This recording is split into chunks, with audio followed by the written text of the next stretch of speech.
예, 윤석열 대통령 오늘 헌재에도 나오지 못했습니다. 나오지 않았다고 보기보다는 지금 서울구치소에 구금이 되어 있기 때문에 나올 수가 없는 상황이었고요. 자, 오늘 김용현 전 국방부 장관의 첫 재판이 있었습니다. 재판 준비 기일이었는데 자, 일개 검사가 대통령을 심판한다라는 이야기를 해서 지금 논란이 되고 있습니다. 자, 먼저 오늘 윤석열 대통령에 대한 탄핵 심판 2차 변론 장면을 보시겠습니다. 이번 기일에는 피청구인 윤석열 대통령의 출석 여하간의 실질적 변론이 이루어질 것으로 예상됩니다. 어떠한 상황, 어떠한 여건 속에서도 신속하고 적정한 탄핵 결정이 이루어질 수 있도록 계속 노력하겠습니다.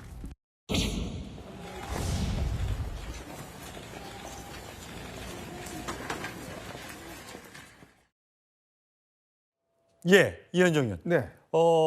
윤석열 대통령의 대리인단 속속 지금 보강이 되고 있는데 그중 한 면이 노무현 전 대통령과 아주 가까운 사이라면서요.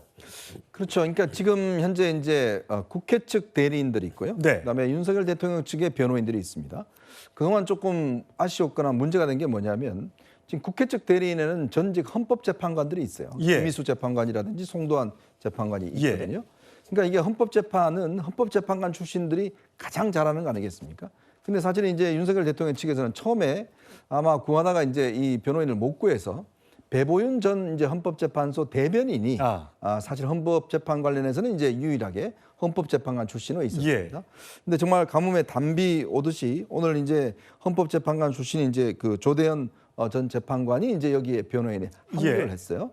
노무현 전 대통령 당시에 할 때 이제 변호를 했고 이분이 아마 정상명 전 검찰총장하고도 꽤 친분이 있고. 예, 8인회라고 하는데 그렇습니다. 8인회는 뭡니까? 이 8인회라고 한 것은 당시에 이제 이 헌법 이 뭡니까 이제 노무현 전 대통령의 있을 탄핵 때, 심판? 탄핵 심판 네. 그때 이제 친분이 있던 8명의 분들이 있는데 여기에는 보면 이종황 전 이 검사장이라든지 예. 뭐 이런 분들이 여기 정상명 뭐 이런 분들이 이제 함께 했던 그런 분들입니다.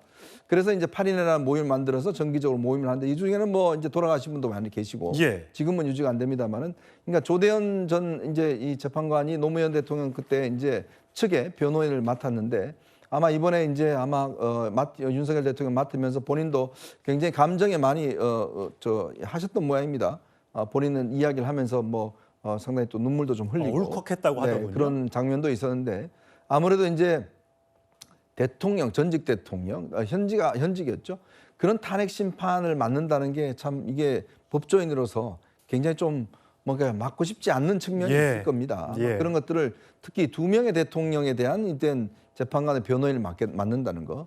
그것도 아마 조대현 전 재판관으로서는 꽤 아마 운명의 어떤 정말 장난이 아닌가 그런 생각도 했을 것 같아요. 윤석열 대통령 입장에서는 어쨌든 노무현 전 대통령의 탄핵에서 기각 판단을 이끌었던 당시의 변호인단이니까 거기에 기대를 좀 갖고 있는 모양입니다.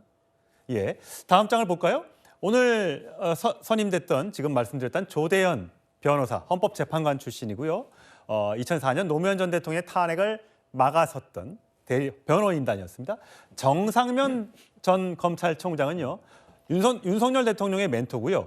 윤석열 검찰총장 지명 당시에 추천위원장이고요. 제가 알기로는 윤석열 대통령의 결혼식 주례도 섰던 걸로 지금 알고 있습니다. 어쨌든 속속 보강이 되면서 탄핵 심판이 어떻게 진행될지 오늘 두 번째 변론 기일이 있었는데 윤 대통령은 나오지 못했습니다만 치열한 법적 공방이 이어질 걸로 보입니다. 예, 강전혜 위원. 네. 지금 다투고 있는 것 중 오늘 여러 가지 안을 다퉜습니다. 그 중에서 가장 많이 다뤄진 내용이 부정선거였다고 합니다. 맞습니다. 그러니까 부정선거 때문에 결국 선관위도 들어갔었고 국회에 들어갔던 거는 뭐 국회를 접수하려고 들어갔던 건 아니다. 이제 이런 취지로 얘기를 하고 있는 것 같아요. 근데 이 부정선거라는 것들을 증명을 누가 해야 되는 겁니까? 일단은 부정선거에 대한 가능성이라든지 이런 것들에 대해서 대통령이 인지를 했고 그것으로 인해서 비상계엄을 하게 되었다라는 것은 사실상 대통령이 대국민 담화에서도 이야기를 한 그렇죠. 부분들이고요. 예. 그리고 어제 자필 편지 안에서도 부정선거에 대한 이야기들이 많이 있지 않았습니까? 그렇습니다. 이것들을 변호인들 입장에서는 정리를 해서 다시 재판부에 이야기를 하는 과정인데요. 그렇다면은 부정선거가 있다 없다가 아니라 본인이 왜 이렇게 믿게 되었는지, 왜 그렇게 생각을 하게 되었는지에 대해서는 결과적으로는 윤석열 대통령 측에서 입증을 해야 되는 부분입니다. 알려진 바에 의하면은 국정원에서 이러한 가능성들이 있는 보고서가 올라온 것들이 있고 그런 것들을 증거로 제출을 하겠다라고 하는 것으로 알고 있는데요. 그런 것들을 넘어서서 아마도 대통령이 여러 가지 기관에서 들은 이야기들이 있을 것이고 자료들이 있을 것인데 이게 뭐 국가기밀이라든지 이런 것들 때문에 제출을 못하는 자료들도 있을 수 있겠습니다만 이것들을 총합하고 그리고 대통령이 그것을 어느 정도까지 뭐 사람들에게 뭐 의견을 얻는다든지 이런 것들을 하면서 객관적으로 보았을 때 이게 정말 부정선거라는 게 있을 수 있다라고 생각했다는 것은 윤석열 대통령 측에서 입증을 해야 되는 부분입니다. 윤 대통령 쪽에서 입증을 해야 된다. 자, 서영주 대변인. 네. 입증 책임. 어제는 어떤 분은 또 그런 말씀을 하시더군요. 살인을 당한 사람이 있는데, 자, 살인을 당했으면 그거를 입증해야 되는 거는 누가 살인을 저질렀는지는 경찰이나 검찰이 밝혀야 되는데 왜 피해자, 가족이 그 살인죄를 입증해야 되느냐라는 취지로 윤석열 대통령 측에서는 주장하는데 어떻게 들으세요? 그건 형사재판에 있어서 그런 주장을 할 수 있으나 헌법재판은 그게 아닙니다.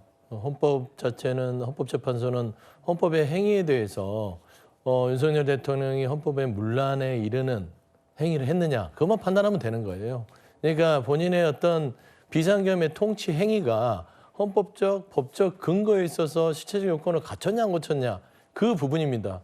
그 부분은 국회 쪽의 소추인단에서 증명할 이유가 하나도 없습니다. 일단은 나와 있는 증거들은 물론 다 제출하겠죠. 그런데 부정선거를 가지고 반론을 제기하면 본인들이 그 증거를 제시해야 되는데 저는 법조계의 화타가 살아봐도요. 이번에 그 윤석열 대통령이 저지른 이 내란 사태는 수습할 수가 없어요. 최근에 보면은 포고령 가장 중요하죠. 포고령 자체가 헌법에 매우 명확하게 위반되는 포고령이다라는 것은 알고 있는데 그거를 지금 김용현 씨가 잘못 뺏겼다라고 예. 정도의 주장밖에 안 되는 상황이고요. 예. 일단 부정선거 얘기만 제가 바로 얘기하면 이게 논리가 안 맞습니다. 그러니까 부정선거의 증거가 없어요. 이번에 비상계엄을 하는 이유는 선관위를 장악해서 부정선거의 증거를 확보하기 위해서 비상계엄을 조치한 거예요. 증거가 없었기 때문에 증거를 확보하기 위해서 이 행위를 했잖아요. 그런데 어떻게 증거를 제시하겠습니까? 증거를 확보하려고 했는데 실패했잖아요. 예. 그러니까 부정선거의 증거는 없어요. 그냥 본인의 주관적인 주장일 뿐이다. 라는 차원에서는 헌법재판소가 참 황당한 주장이라고 좀 판단이 되지 않을까. 아마 지금도 윤석열 대통령 측에서는 그래서 헌재가 그런 자료를 좀 요청받아서 부정선거에 대해서 좀 입증을 해달라 아마 이렇게 주장을 할 것 같아요.